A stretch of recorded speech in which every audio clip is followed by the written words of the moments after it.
Parents, આજે આપણે એક એવા ટોપિક પર વાત કરવાના છીએ જે કદાચ તમે વિચાર્યું પણ નહીં હોય.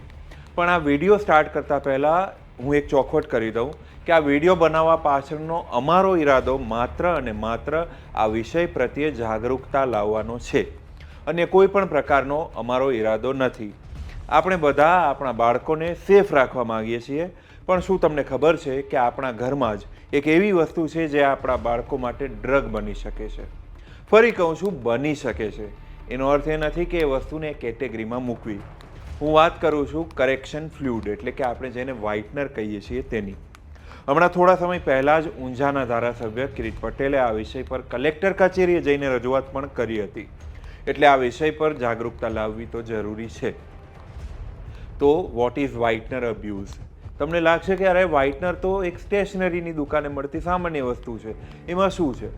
પણ દોસ્તો, આ જ સામાન્ય મામૂલી વ્હાઇટનરમાં એવા કેમિકલ્સ હોય છે જેમ કે ટોલ્યુઇન, ઝાઇલિન, એસિટોન, જેની સ્મેલ કરવાથી એક ટાઈપનો હાઈ આવે છે, એક જાતનો નશો, અને આને જ ઇનહેલન્ટ અબ્યુઝ કહેવામાં આવે છે. આ સ્મેલ કરવાની પ્રક્રિયાને સ્નિફિંગ, હફિંગ કે બેગિંગ પણ કહેવાય છે. હવે ચર્ચા કરીએ કે આ કરેક્શન ફ્લુઇડ શું કામ અને કેવી રીતે ડેન્જરસ હોય છે.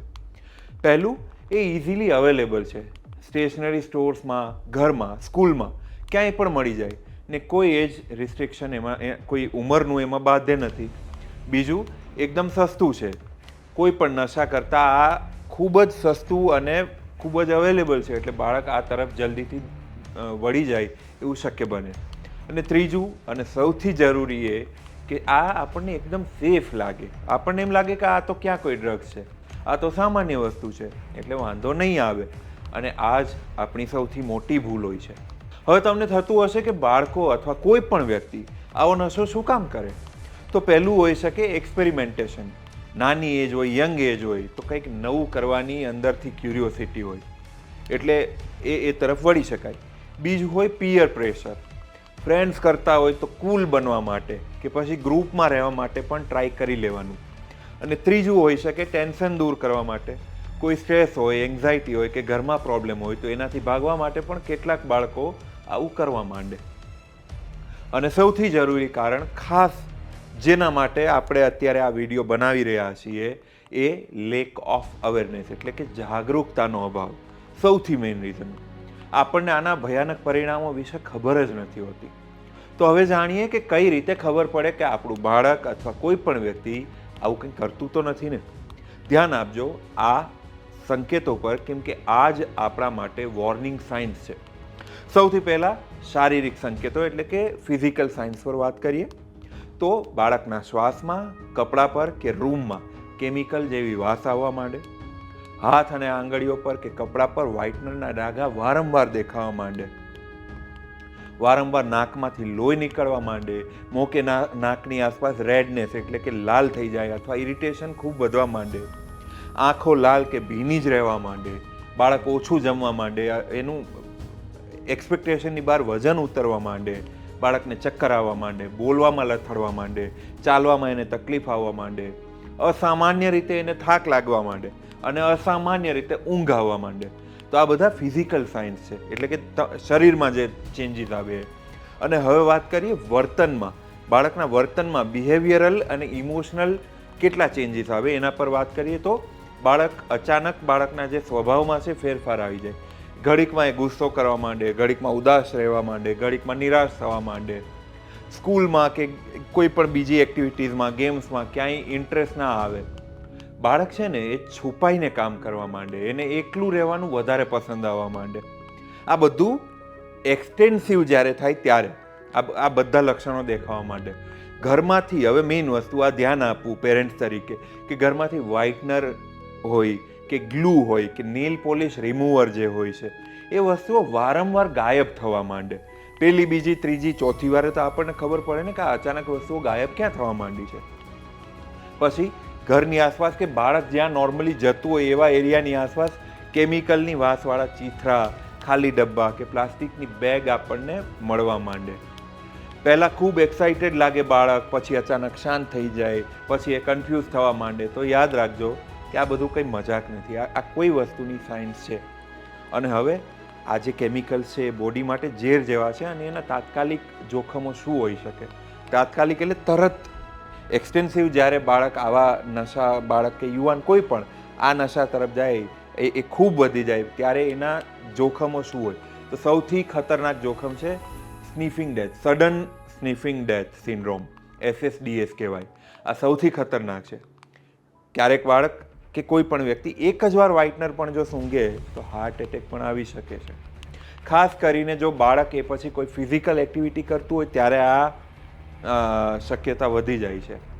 બાળકને ગૂંગળામણ વધવા માંડે, વધુ પડતો ધુમાડો જ્યારે શ્વાસમાં જાય તો ઓબ્વિયસ છે ફેફસામાં ઓક્સિજન ઓછો થઈ જાય.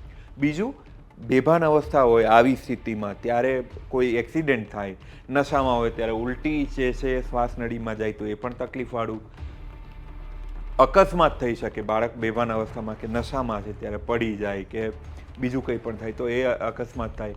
અને એક્સટેન્સિવ જ્યારે થાય ત્યારે ખેંચ કે આંચકી આવે અને આ ખેંચ કે આંચકી ક્યારેક કોમા સુધી લઈ જાય. આવી સ્થિતિઓ પણ આવી શકે. અને હવે વાત કરીએ લાંબા ગાળામાં શું પરિણામો આવી શકે એના પર.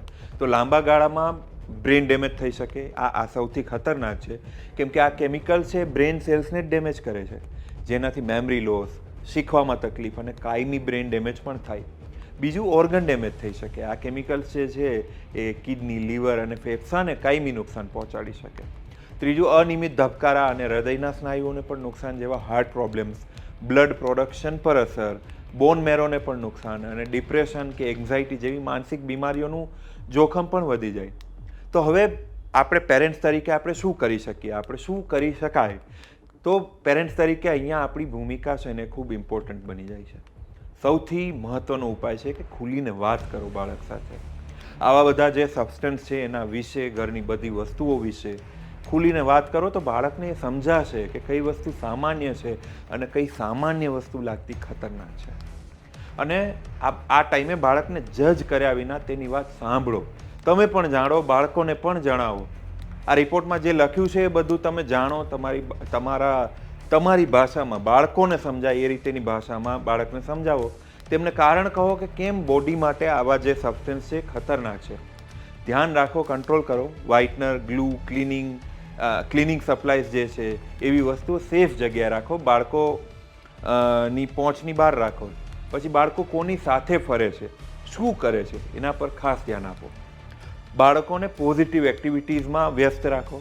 સ્ટ્રેસ કે બોર્ડમ દૂર કરવા માટે ક્યારેક સ્પોર્ટ્સ, હોબીઝ, આર્ટ્સ કે પછી બાળકને જે કંઈ ગમતું હોય એ બધું શીખવાડો. એ બધામાં એને વ્યસ્ત રાખો.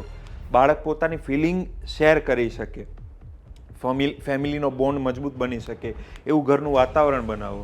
ઘરના ક્લિયર રૂલ્સ બનાવો કે કોઈ પણ આવા સબસ્ટન્સ જે છે એના અબ્યુઝ સામે ઘરમાં ક્લિયર રૂલ્સ હોય કે આ આટલું દૂર રહેશે, બાળક અહીંયા નહીં પહોંચે, અને એના પરિણામો પણ સમજાવો.